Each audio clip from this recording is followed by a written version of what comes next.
UTL solar, solar लावणार आणि सबसिडीही मिळवून देणार. आनंद आश्रमात नोटा उधळल्याचा व्हिडिओ केदार दिघेंकडून ट्विट. दिघे साहेबांच्या समाजसेवेचं पावित्र्य नष्ट केलं. नाव न घेता केदार दिघेंची शिंदे गटावर टीका.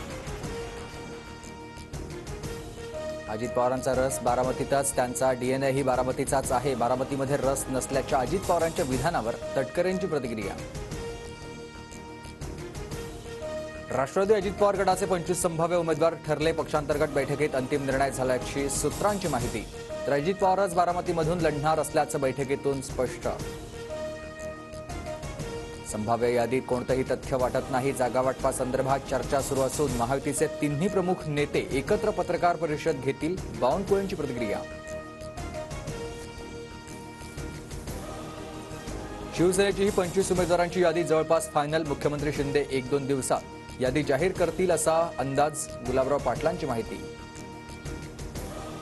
महाविकास आघाडी आणि घटक पक्ष मिळून आम्ही किमान 170 ते 175 जागा जिंकू. शिंदे, फडणवीस, अजित पवारही खासगीत महाविकास आघाडीबाबत हाच आकडा देतील. संजय राऊतांचा दावा. संजय राऊतांचं वक्तव्य म्हणजे मुंगेरीलाल के हसीन सपने. संजय राऊतांच्या जागांसंदर्भातील वक्तव्यानंतर प्रवीण दरेकरांची टीका. विदर्भातील मुद्द्यांवरून महायुतीमधील वाद चव्हाट्यावर. धनंजय मुंडे, वळसेंची विदर्भातील महाविकास आघाडीच्या माजी मंत्र्यांना साथ. अनिल देशमुख, सुनील केदारांच्या दबावामुळे मुंडे, वळसे पाटलांकडून वेळकाढूपणा. आशिष देशमुखांचा गंभीर आरोप.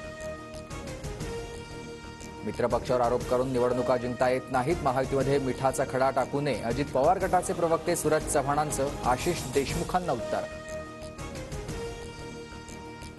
मी अजित पवार गट सोडला नाही, मात्र राजकारणात कधीही काही होऊ शकतं. अजित पवार गटात नाराज असलेले अनिल राक्षेंचं सूचक विधान.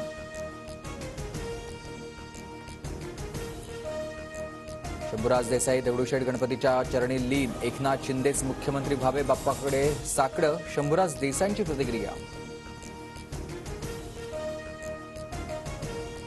शंभूराज देसाईंची इच्छा पूर्ण होणार नाही. उद्धव ठाकरे मुख्यमंत्री व्हावेत ही जनतेच्या मनातली इच्छा.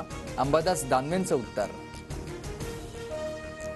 नाना पटोलेच महाराष्ट्राचे पुढचे मुख्यमंत्री. भंडारा गोंदियाचे खासदार प्रशांत पडोळेंचं वक्तव्य.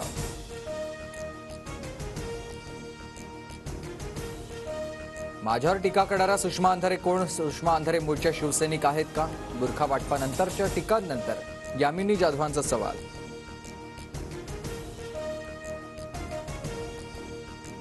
महायुतीमध्ये तिन्ही पक्षांच्या भूमिका वेगवेगळ्या. यामिनी जाधवांच्या बुरखा वाटप कार्यक्रमावर बावनकुळेंची प्रतिक्रिया. तर भाजप आणि शिंदे गट एकाच विचारधारेचे असल्याची अंबादास दानवेंची टीका. जामिनानंतर अरविंद केजरीवाल तिहार जेलमधून बाहेर. कथित दिल्लीमध्ये घोटाळा प्रकरणात 10 लाखांच्या जात मुचलक्यावर जामीन मंजूर. आप कार्यकर्त्यांचा जल्लोष. मोदी सरकारचा कांदा उत्पादक शेतकऱ्यांना मोठा दिलासा. कांदा आणि बासमती तांदळावरील किमान निर्यात मूल्य रद्द. तर कांदा आणि बासमती तांदूळ निर्यात करण्याचा मार्ग मोकळा.